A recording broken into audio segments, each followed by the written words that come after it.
Beautiful, beautiful. I want you to write down 3 things for me, please. I want you to, first of all, write down the word perspective. Perspective. And the word after that, I want you to write, underneath it, vision.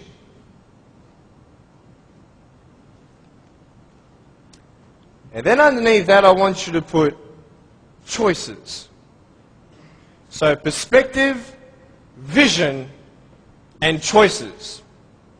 This is what I'm going to be speaking about. I'm going to be real with you and start from the beginning. I was born in a blessed country. I was born to parents with the support I needed. You see, when I was born, it was such a tragedy. It was such a great shock to everybody. We had ultrasounds done when Mum was pregnant with me. I was her firstborn.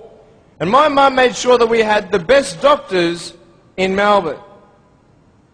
My mum was a nurse and delivered hundreds of babies before I was born. She knew exactly what to do and what not to do in her first pregnancy. Yet, having all these precautions, this happened. And anybody who saw me and saw my parents automatically thought that, hey, this is a bad thing. And I mean, for anyone to say that would be a good thing, that is not sane. That would be insane. To say that, hey, congratulations, your baby's born without arms and legs. It was such just a pause in their life where they couldn't breathe. They couldn't fathom. What kind of life is their firstborn son going to live? Without arms and legs, he can't even feed himself. He can't even dress himself. Doctor said I would never be able to stand up, let alone jump around. You know, I'm so thankful that they knew nothing until I was born. Because imagine if my parents did know, and they would have what? The option of abortion. And the majority of the doctors, I believe, would encourage such an act. Why? Because what we see in this child's life is not going to be a good quality lifestyle for you and your child. And the wisest thing you could do is abort. Well, hey, who knew?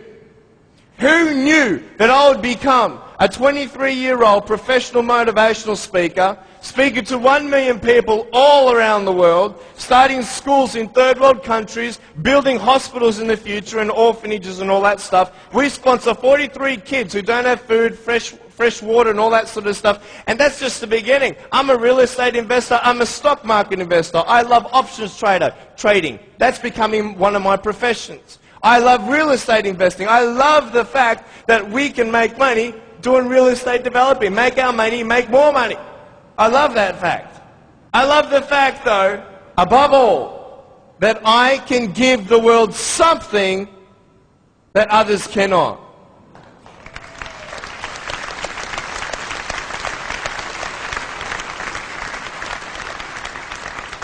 But before I tell you all that good stuff, let me tell you the more down times in my life. Obviously, it was difficult for my parents, but it was also difficult for me. When I went to school, a lot of kids teased me.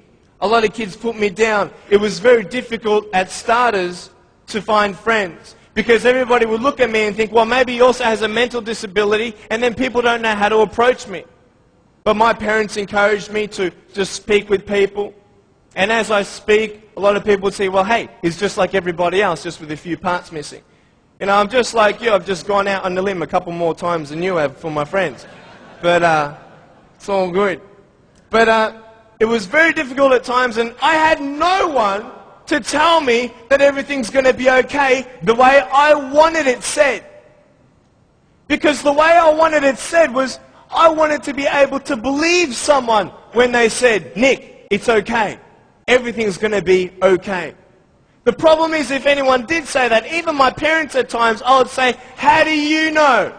How do you know how it feels to be in my position? You don't even know the future. How can you say that I'm going to have a good life? You cannot. Last January, within 3 weeks, 3 of my family members died. January 2005, my uncle, my grandfather, and one of my cousins. The day after my grandfather was buried, my uncle, 53-year-old man, had a heart attack, died. 5 days before he died, he was at the doctor's and everything was fine. What can you tell me to encourage me? Can you tell me anything? Only if you've been through it. And this is what I'm here about. I want to tell you, I was depressed. I had suicidal thoughts at the age of 8. I had this massive list of all the things that I couldn't do and I'll never have in life. I never thought, you know, I'll get married. Who'd want a husband without arms and legs?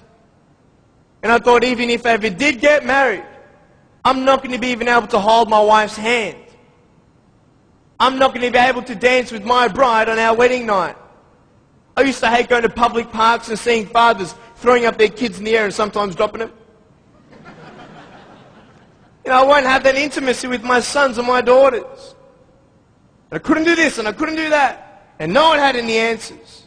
And I thought I was the only one in such a predicament. What happened? What changed? The first thing I got you to write down was perspective. How you see your life is the first key. Who are you? And where are you in life?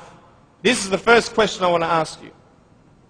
Even though the world can look at me, they can say, well, a guy having no arms and no legs, his potential is not unlimited, but limited.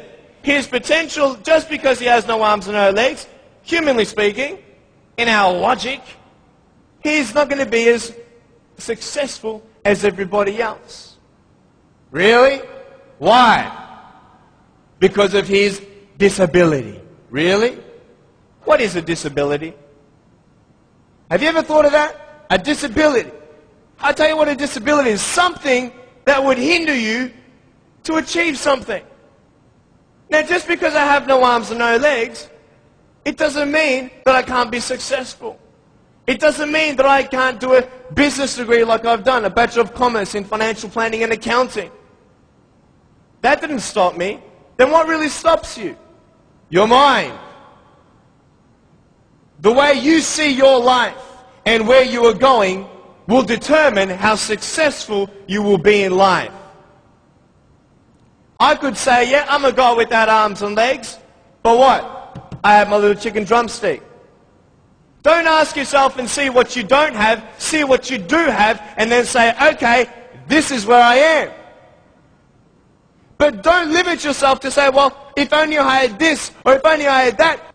You can think of all the things that you don't have, but I want to ask you, is that really constructive? No. Why? Because no one can turn back time. It's up to you with what you do with today. Your priorities, your daily agenda will determine how successful you are. You want to know something? I started to be thankful. Thankful? Why, Nick? How could you be thankful? My mum showed me a newspaper article of a young man who had a disability, not similar to mine, but it was also unexplained medically. And I thought, you know what? I'm not the only one with something to bear. But I'm telling you, this perspective is everything. Giving yourself enough credit. Write this down. Give yourself credit. Even if the whole world told me that, Nick, you have no arms and no legs, you're not good enough, you're not going to reach your fullest potential, and even if you do, it's not going to be compared to anybody else's potential because you have no arms and no legs. Even if the whole world has that discouragement on you or their view on you, you don't have to believe them. You get it? You don't have to believe others' opinions. Because it's just an opinion. If a doctor comes to you and says, hey, I'm sorry, you've got cancer. What are you going to do? Get a second opinion. Right? Why? Because you want to make sure that he's right. You want to know exactly how much you have to live and what's going on. Well, why not get a second opinion when people put you down? Why not get a second opinion when your family thinks you're dreaming? Tell him he's dreaming. He's dreaming.